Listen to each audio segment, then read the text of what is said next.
এদিকে দেশে খাদ্যের কোনো সংকট নেই বলে জানিয়েছেন খাদ্য সচিব ইসমাইল হোসেন। সরবরাহ পরিস্থিতি ভালো থাকা দুশ্চিন্তার কোনো কারণ নেই বলেও জানান তিনি।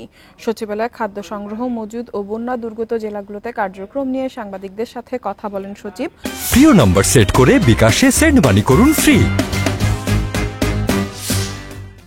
বন্যা দুর্গত 34টি জেলায় 3 মাস বিশেষ ওএমএস কার্যক্রমের মাধ্যমে চাল 30 টাকা ও খোলা আটা 24 টাকা কেজি দরে বিক্রি হবে বলেও জানান তিনি। এখন চাল ও গমের সরকারি মজুদ 19 লাখ টন উল্লেখ করে একে নিরাপদ মজুদ বলছেন তিনি।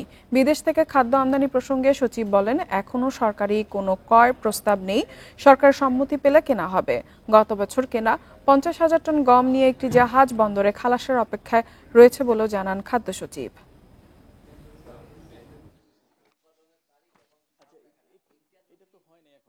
যে সকল বন্যা দুর্গত উপজেলাগুলো আছে সেখানে আমরা 3 মাস ব্যাপী স্পেশাল ওএমএস চালাবো, যাতে নাকি ভর্তুকি মূল্যে তারা চালটা এবং আটাটা পেতে পারে।